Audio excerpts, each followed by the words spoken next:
Friends, if you're a OCI card holder, this video is a must watch video for you because I'll be sharing my first hand experience of my recent trip to India. And while everything is fresh in my mind, I wanted to share this with you because I on ground could speak to a lot of people who are OCI card holder and also foreigners who have made India their home. So this video is going to be a gold mine of information if you're a OCI card holder or you have been thinking of OCI. So do watch this video till the end. There is something for everyone.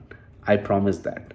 So to start with, my recent trip to India, I had a great experience to see the transformation which India is going through. And just don't take my word for it. Even Canada's pension plan, CPP, or Ontario's teachers' pension plan, they see that potential in India and have gone with an investment of close to 600 million. So you can just think how other countries have been looking at India and its future. So the growth is real. Now, coming to what will really interest you, I'll start with the immigration in India. So I traveled from Toronto via Dubai to India, and when I landed in India, usually the immigration line, there are three dedicated lines, one for Indians, one for foreign national, and you being a OCI, there's a third line. I landed in Bangalore airport, and airport infrastructure, amazing, a world class infrastructure, hands down better experience than what I had in Toronto. So the immigration process was smooth being a OCI card holder. You are asked about where you will be staying, and you have to fill in a form which takes a couple of minutes, and then everything is done. Now, earlier, the requirement was for you to visit FRRO if you are staying long term. That requirement is no more there. You would have seen my previous video, and that actually is a very welcoming thing. So with your OCI card, at the immigration counter, you declare your address where you're going to stay, and you fill up that form, easy form where you give basic information, and that's it. So this is going to be the process even with you. The two most important document if you have with you, half of the job in India is done. One is Aadhaar, the other one is PAN card. So as you are aware, even with the citizenship change, the Aadhaar and PAN card remain as it is. Aadhaar is a identity document. It's not a proof of citizenship, which I'm sure you would be aware. And PAN card number also doesn't change when you're going with the taxation, right? I'll talk about that little later.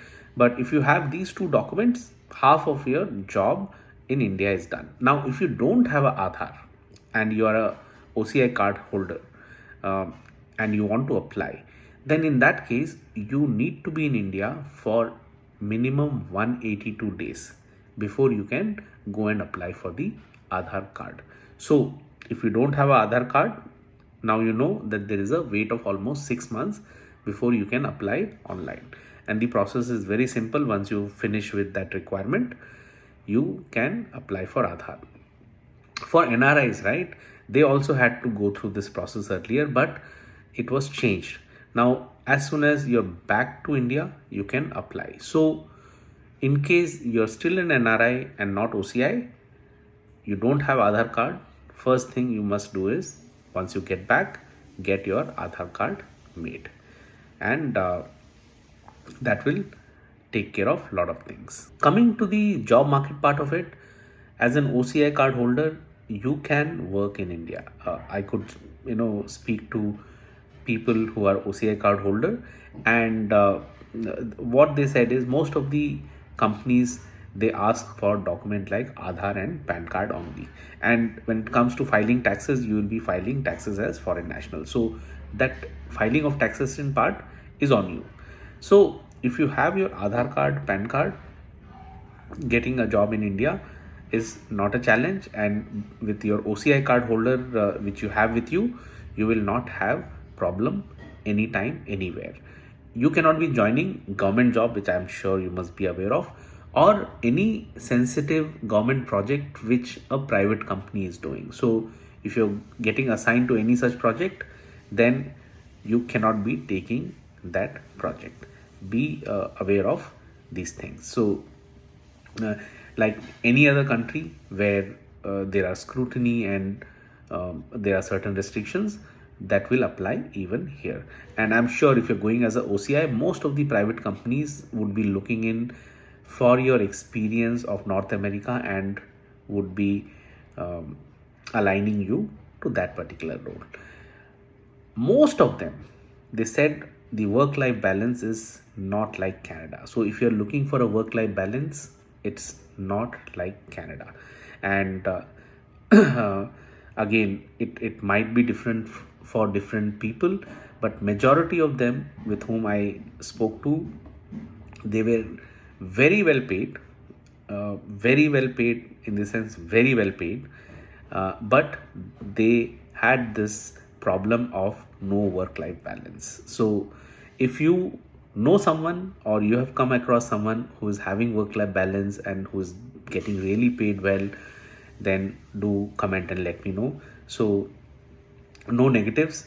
uh, Again, these are something which has come from horse's mouth, and still people are happy. Now those who have made India their home on their own without any compulsion, being part of the growth story, knowing that this is where they wanted to be, they are extremely happy and contented with whatever they have.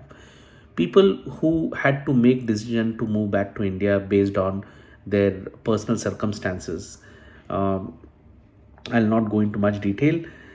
They still think when they can come back to the country where they wanted to be. And not just them, even Indians who are well settled in their job and who have all the convenience with them, they are thinking to settle outside. So again, this is with whom I spoke.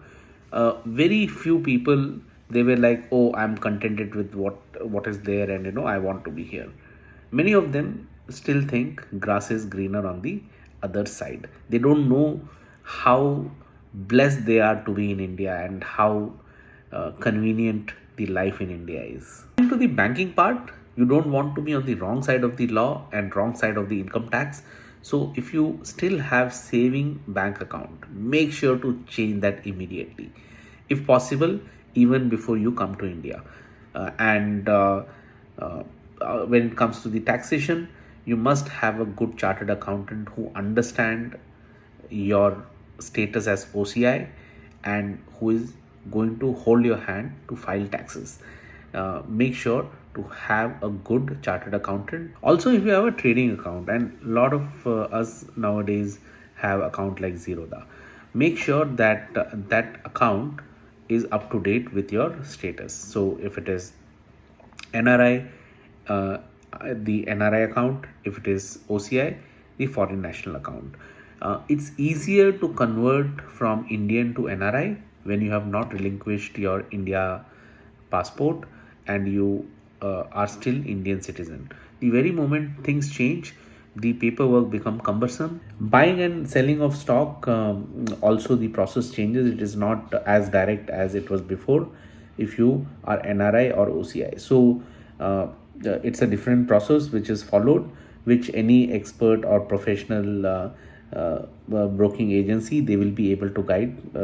For example, Zerodha or your bank, speak to them. They will let you know. If you are in US and Canada, then there are certain restrictions on mutual fund, although when you meet specific term and condition, some of the mutual funds are allowed. So all this awareness you will have to have if you are doing anything in mutual fund. Coming to the insurance part of it, now I'll first start with health insurance. I had a health insurance, and I had added my daughter, who is a OCI, who was born in Canada, to that insurance plan almost a year back. And this time when we visited India, she was terribly ill and she had to be taken to emergency. This insurance plan actually took most of the impact when it came to the hospitalization, and the money part of it. So all I had to do was I had to fill up the insurance form for the claim, wherein I had to declare that I'm an OCI, and I had to provide the OCI card and the Aadhaar and PAN, everything. So you can hold an Indian health insurance. Again, speak to an expert, speak to someone whom you know, and it's suggested, if you're traveling to India frequently or even not, have an insurance plan, because the hospital and infrastructure is excellent.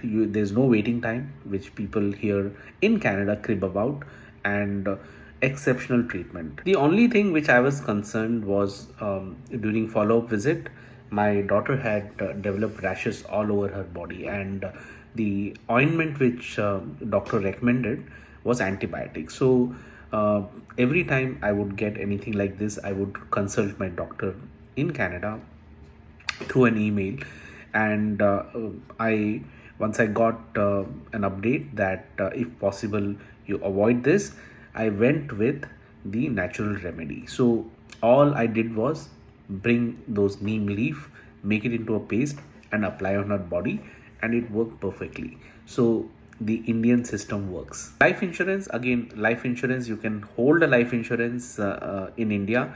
Only thing is, if something happens, the money will come to you in Indian rupees and in your Indian bank account. So that you have to be aware of. Even LIC have products. If you have someone known, speak to an expert, speak to a professional, and they will tell you about the life insurance part of it, if at all you have been thinking. So yes, you can hold a life insurance in India. Let's come to the education part. Let's talk about schooling first. So if you have your children and you have been thinking about schooling in India, there is no discrimination when it comes to fees. You pay the same fee which an Indian student would pay. So there is no difference, be it CBSE, be it ICSE, be it IB, all you would be paying is the same fee like any others. So there is no difference. And when it comes to college, yes, there would be difference, and we'll have to do little research. I was not able to get the full story, but what I learned is, as an NRI or OCI, you also have certain seats allocated specifically for NRI and OCI, where of course you would be paying little higher fee, but these institutes are institute of repute worldwide. You know what I'm talking about.